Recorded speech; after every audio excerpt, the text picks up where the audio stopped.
doon, ay mismo yung Prime Minister I was reading all the records, no? Nasabi siya, nung inilipat na sa Federation of Malaysia, na sabi niya, alanganin ako, isama yan kasi it is not a clean state, kasi wala tayong hawak dyan. At hindi doon nila na wala yan. Pero as I said na, mukhang what S4S is saying is more than that. It's not only the issue of yung claim. It's more than that. Of course, yung issue of sovereignty, yes, we are for that, no? But what we are also saying now is the handling by this government. Yung hinahayaan mga kailangan, kapwa Pilipino, wala silang kwentang leader, dapat sila, ano yung ginagawa nila? Diyan, umalis na sila dyan kung di lang naman nila kaya. That's why nananawagan na kami sa reservists. Kahapon pa, na please naman, siguro mga 1 million, meron tayo yan mga reservists at least, no?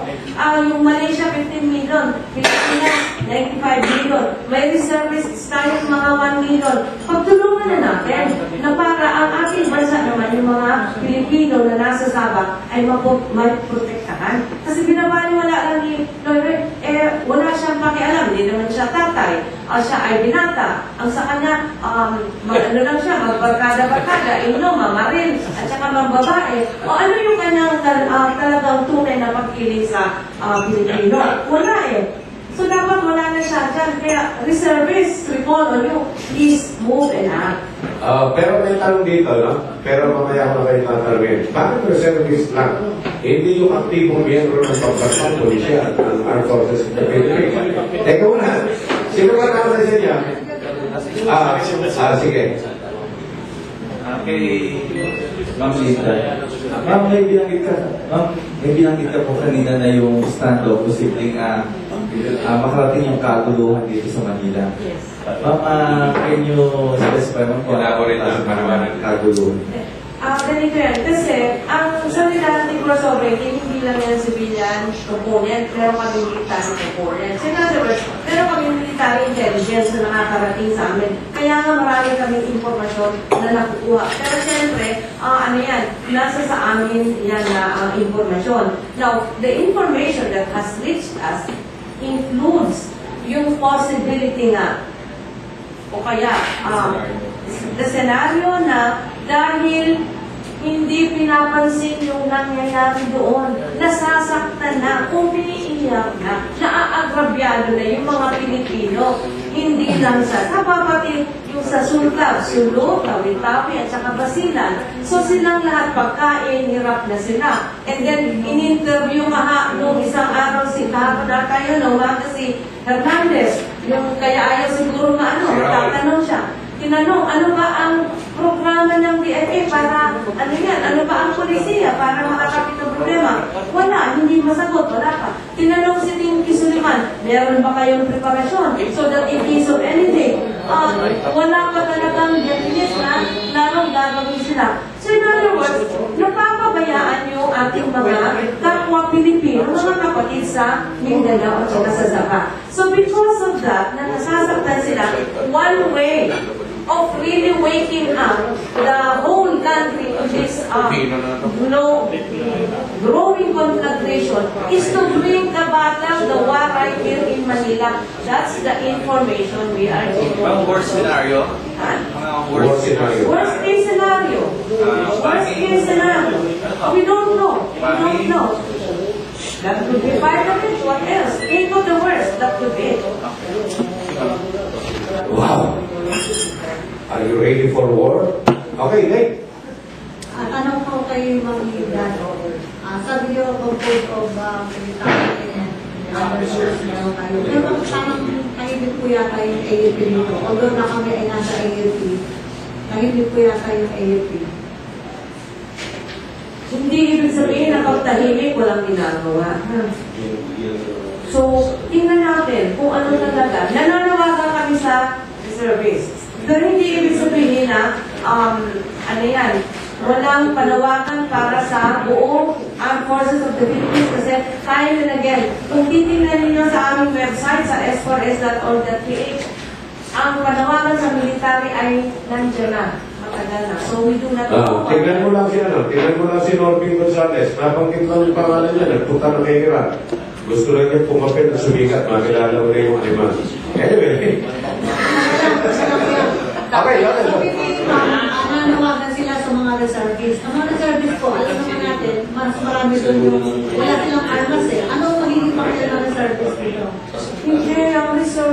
although binabaliwala usually, ang pumupunta sa digmaan, ang nandun sa mga enrolled reservists yan. Yung mga galing sa academy, sila yung nag-uutos. Ang mga kaibigan namin, kakilala namin, nag-uorganisang mga reservists, ay mga talagang veterano sa gera. Kaya dyan lahat kami nananawagan. Sila ang may kapasidad. Hindi dyan pwede yung mga sinasabing mga nasa air-conditioned offices lamang. Ang kailangan na dito ay yung kayang humarap sa aktual na kung ano man ang kailangan na paghaharap. Yun ang mga kailangan natin. Yung matatapang, yung mga puso ay para sa masang Pilipino at saka yung may kapasidad. Yung ang tiyan nila ay matatap upang humarap na laban.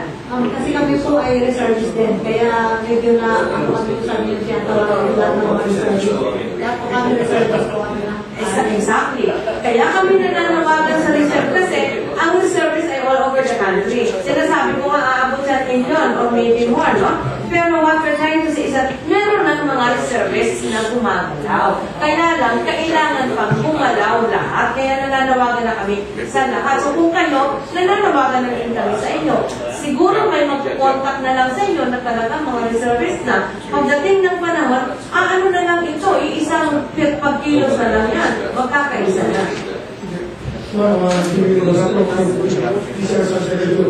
Nanawagan ko sila sa service mo. Sige, para suporta doon sa nangyayari sa kanila. Magrarally ba sila sa Malacanang? O para manawagan, lumabas yung mga tao? Mabulat si Pinoy sa kanyang pagkakambi sa ulo na ito nangyayari sa Sabah. Hindi namin po natin kasi mag-veteri. Palagi mo yung mga lumabas kayo mga service. Suportahan yung mga nangyayari sa Sabah. Suportahan mo natin. Ano ba si suporta? Rally ba ho? O, kaya kasi mga nakagagpag-problema tayo eh.